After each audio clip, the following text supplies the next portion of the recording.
जय हिंद, जय भारत। दोस्तों, अक्षय कुमार की नई फिल्म आई है Kesari chapter 2 the untold story of Jallianwala Bagh. इसके प्रमोशन के लिए वो जलियांवाला बाग गए अपनी पूरी टीम के साथ और वहां दावा किया कि जलियांवाला बाग जनसंहार के बाद देश में जो हुआ था वो इतिहास हमसे छिपाया गया है, हमें बताया नहीं गया। ऐसा क्या हुआ था देश में? यदि बात करें पंजाब के संदर्भ में, वहां कई शहरों में मार्शल लॉ लगा था और ऐसे भयानक जुल्म किए गए थे जनता के ऊपर जिनकी कल्पना भी नहीं की जा सकती। हमने 5 वीडियोस की एक हाईली रिसर्च्ड सीरीज पहले ही अपलोड कर रखी है। आप प्लेलिस्ट में जाएं और जलियांवाला बाग जनसंहार व पंजाब में अन्य अत्याचार इस सीरीज को चेक करें। 5 वीडियोस आपको मिलेंगे। और पंजाब से बाहर देश में क्या हुआ था, विशेष रूप से वो बातें जिनका संबंध इस फिल्म से है, वो क्या थी? देखिए, वायसराय की एग्जीक्यूटिव काउंसिल में एक भारतीय मेंबर हुआ करते थे। वायसराय की एग्जीक्यूटिव काउंसिल हम ये कह सकते हैं आज की भारत सरकार। तो उस समय की जो भारत सरकार थी उसमें एक मेंबर भारतीय होता था, यानी कि एक मिनिस्टर इंडियन होता था, और वो थे सर चेतुर शंकर नायर। जलियांवाला बाग नरसंहार के कुछ समय बाद उन्होंने रिजाइन कर दिया था। और रिजाइन क्यों किया? कि पंजाब में जो अत्याचार हुए थे उनकी जांच करने की बजाय उस समय के वायसराय लॉर्ड चेम्सफोर्ड उन पापियों को डिफेंड कर रहे थे। और इस बात से नाराज होकर सर शंकर नायर ने जुलाई 1919 में रिजाइन कर दिया था। वो साधारण व्यक्ति नहीं थे, उनके पास 36 डिपार्टमेंट्स का चार्ज था और वायसराय की एग्जीक्यूटिव काउंसिल में आने से पहले वो मद्रास हाई कोर्ट में जज रह चुके थे। तो बड़े व्यक्ति थे। वर्ष 1857 में उनका जन्म हुआ था केरला के मालाबार में।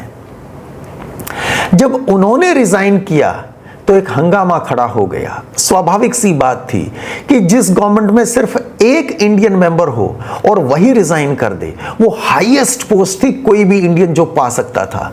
उन्होंने रिजाइन कर दिया तो सिर्फ देश में ही नहीं बल्कि इंग्लैंड में भी इस बात को लेकर बड़ा हंगामा हुआ था कि ऐसा क्या हुआ कि सर शंकर नायर ने रिजाइन किया। जैसा मैंने पहले बताया, पंजाब में मार्शल लॉ लगा था, अखबारों पर बैन था, वहां की खबरें देश में बाहर नहीं जा पाती थी। जितनी सी खबर गवर्नमेंट चाहती उतनी सी खबरें जाती थी। लेकिन शंकर नायर के रेजिग्नेशन ने इस मुद्दे को गर्म कर दिया था। हालांकि गांधी जी और देश के बाकी नेता पहले से ही आंदोलन कर रहे थे जलियांवाला बाग में जो हुआ था, पर शंकर नायर के रेजिग्नेशन ने इसको एक नई डायमेंशन दे दी थी। इसके बाद क्या हुआ? पहले तो अखबारों से बैन हटाना पड़ा गवर्नमेंट को, मार्शल लॉ भी हटाना पड़ा, और इसके बाद अक्टूबर में एक इंक्वायरी कमीशन बना। इंक्वायरी कमेटी गवर्नमेंट ने कॉन्स्टिट्यूट की जो हंटर कमेटी कहलाई। लॉर्ड हंटर उस कमेटी के चेयरमैन थे। टोटल 8 मेंबर्स हुआ करते थे जिनमें 3 भारतीय थे। वैसे जब रिजाइन किया था उन्होंने तो उसके बाद की भी एक मजेदार घटना मैं आपको बता देता हूं। हुआ यूं कि रिजाइन करने के बाद sir Shankar Nair viceroy Chelmsford से मिलने गए एक कटसी मीटिंग के लिए। वहां जब बैठे थे, हालांकि चेम्सफोर्ड इनको पसंद नहीं करते थे, दोनों की बहुत अच्छी बनती भी नहीं थी, पर फिर भी चेम्सफोर्ड ने कहा कि आपने रिजाइन किया, मुझे बड़ा अफसोस है इस बात का, पर क्या आप अपने सक्सेसर का नाम प्रपोज करना चाहेंगे? सर शंकर नायर ने कहा, हां जरूर, आपका चपरासी राम प्रसाद। जब शंकर नायर ने कहा कि आपका चपरासी राम प्रसाद, तो वायसराय नाराज हो गए और कहते हैं कि कैसी बातें कर रहे हैं आप? शंकर नायर ने कहा, क्यों, क्या कमी है उसमें? वो लंबा है, हैंडसम है और आपकी हाँ में हाँ मिलाएगा, और यही तो आपको चाहिए। तो ऐसे स्वाभिमानी व्यक्ति थे शंकर नायर। तो शंकर नायर रिजाइन कर चुके थे और अब हंटर कमेटी पंजाब की घटनाओं की जांच कर रही थी। 5 अंग्रेज और 3 भारतीय मेंबर। इनकी जो रिपोर्ट आई, हालांकि 3 इंडियंस की रिपोर्ट अलग थी और 5 अंग्रेजों की रिपोर्ट अलग थी, पर 8 के 8 इस बात पर जरूर सहमत थे कि जलियांवाला बाग जनसंहार के लिए ब्रिगेडियर जनरल डायर जिम्मेदार था। और इस रिपोर्ट के बाद ही जनरल डायर को भारत से जाना पड़ा था। ऑर्डर ऑफ ब्रिटिश एम्पायर का जो टाइटल उन्हें मिला था वो भी सरेंडर करना पड़ा था। वो जो रिपोर्ट थी हंटर कमेटी की रिपोर्ट, उसको डिसऑर्डर्स इंक्वायरी कमेटी नाम दिया गया था। ये रिपोर्ट मेरे पास है, आप इसे देख सकते हैं, archive.org पर ये अवेलेबल है, तो वहां से आप इसको डाउनलोड भी कर सकते हैं और पढ़ भी सकते हैं। साथ ही कांग्रेस ने भी अपना कमिश्नर ऑफ इंक्वायरी बना रखा था, वो भी जांच कर रहे थे, उनकी भी रिपोर्ट आई थी, वो रिपोर्ट भी मेरे पास है। ये वो रिपोर्ट है जो कांग्रेस ने जांच की थी। तो हंटर कमेटी की रिपोर्ट के बाद जनरल डायर को भारत से जाना पड़ा, लेकिन अकेला जनरल डायर इतने बड़े अपराधों का जिम्मेदार नहीं था। जनरल डायर की भूमिका केवल अमृतसर तक सीमित थी, जुल्म तो पूरे पंजाब पर हुए थे। उनका दोषी कौन था? पंजाब का लेफ्टिनेंट गवर्नर माइकल ऑडवायर, लेकिन वो अभी भी बचा हुआ था, उस पर कोई दाग नहीं था अभी। उन्हीं दिनों देश में कुछ मुस्लिम नेता टर्की के ओटोमन सुल्तान के समर्थन में भारत में अंग्रेजों के विरुद्ध आंदोलन शुरू कर रहे थे। वो उस सुल्तान को अपना खलीफा मानते थे, इसलिए उसके समर्थन में जो आंदोलन कर रहे थे उसको नाम दिया गया खिलाफत आंदोलन। गांधी जी को लगा यदि इस आंदोलन में मुसलमानों के साथ हिंदू जुड़ जाएं तो इससे हिंदू मुस्लिम एकता कायम होगी। पर कांग्रेस के बहुत सारे नेता इस पक्ष में नहीं थे कि एक ऐसा विषय जिसका भारत से कोई लेना देना नहीं है उस पर यहां आंदोलन हम चलाएं, ये ठीक बात नहीं होगी। तब गांधी जी ने कहा कि देखिए, मुसलमानों के लिए तो खिलाफत का विषय बहुत इंपॉर्टेंट है, पंजाब में भी भारी जुल्म हुए हैं, तो पंजाब की एट्रोसिटी और खिलाफत के सब्जेक्ट को, इन दोनों को साथ लेकर नॉन कोऑपरेशन मूवमेंट शुरू किया जाए। इस पर कांग्रेस तैयार हो गई और फिर आंदोलन शुरू हुआ, नॉन कोऑपरेशन मूवमेंट, जिसको हम असहयोग आंदोलन कहते हैं। नॉन कोऑपरेशन मूवमेंट के दौरान वर्ष 1921 में केरल में मालाबार में बहुत ही भयंकर घटनाएं घटी। वहां खिलाफत के सपोर्टर मोपलाओं ने जो लड़ाई शुरू अंग्रेजों के विरुद्ध की थी उसका रुख मोड़ दिया और हिंदुओं का जनसंहार शुरू कर दिया। हजारों की संख्या में हिंदू मारे गए, हजारों महिलाओं के साथ दुर्व्यवहार हुआ और हजारों का जबरन धर्म परिवर्तन हुआ। वो इतनी भयानक कहानी है जितनी कम कहें उतना बेहतर है। कुछ दोस्तों को शिकायत हो सकती है कि मैं गांधी जी की आलोचना कर रहा हूं, और कुछ को शायद ये भी शिकायत हो कि मैं तो सांप्रदायिक बातें कर रहा हूं। दोस्तों, मेरे पास एक पुस्तक है, वैसे तो बहुत सारे सोर्स हैं, पर एक पुस्तक है बाबा साहब भीमराव अंबेडकर ने 1940 में लिखी थी, पाकिस्तान और पार्टीशन ऑफ इंडिया। इंटरनेट पर archive.org पर फ्रीली अवेलेबल, आप पढ़ सकते हैं। पेज 165 से 180 तक खिलाफत मूवमेंट के बारे में ये लिख रहे हैं, और क्या हुआ था मालाबार में, मोपलाओं ने क्या किया था, विस्तार से उसके बारे में इन्होंने बताया है। चूंकि मालाबार में वो हुआ था और विक्टिम्स बहुत सारे नायर थे, तो सर शंकरन नायर बहुत विचलित हुए, बहुत परेशान हुए। 1922 में फरवरी में चोरी चौरा की घटना के बाद गांधी जी ने आंदोलन वापस ले लिया। गांधी जी ने 1 वर्ष में स्वराज का भरोसा दिया था देश को। स्वराज तो 1 वर्ष में नहीं आया, पर मालाबार में ऐसी भयंकर त्रासदी भी हुई मोपलाओं द्वारा। तो इसके बाद सर शंकरन नायर ने एक पुस्तक लिखी, और उस पुस्तक का टाइटल था गांधी एंड अनारकी। ये है वो पुस्तक, मेरे पास ये भी है, Gandhi and anarchy. Sir Sankaran Nair ने इस पुस्तक में जिक्र किया था विस्तार से कि नॉन कोऑपरेशन मूवमेंट की क्यों आवश्यकता नहीं थी।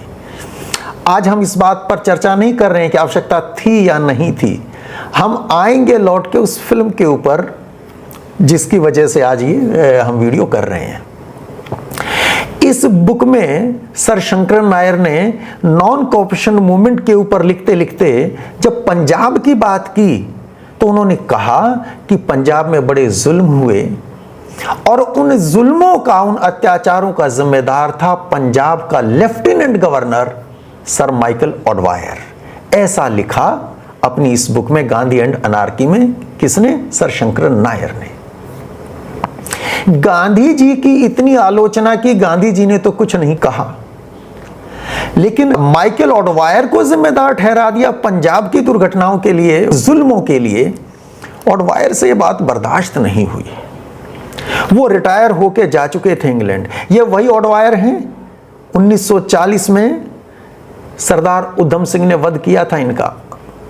खैर, तो ऑडवायर ने सर शंकरन नायर पर मुकदमा कर दिया लंदन में कोर्ट ऑफ किंग्स बेंच में, मानहानि का मुकदमा कर दिया। और सर शंकरन नायर ने वो मुकदमा लड़ा लंदन जाके।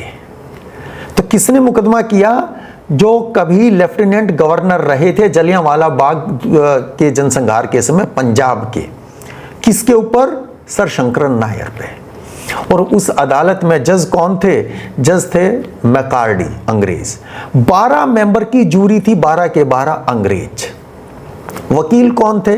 वैसे तो सर शंकरन नायर खुद बड़े वकील थे, पर अपना मुकदमा उन्होंने स्वयं नहीं लड़ा था। इनकी ओर से वकील थे सर वाल्टर श्वाबे, एक अंग्रेज, और ऑडवायर के वकील भी अंग्रेज ही थे, अर्नेस्ट चार्ल्स और ह्यू फ्रेजर।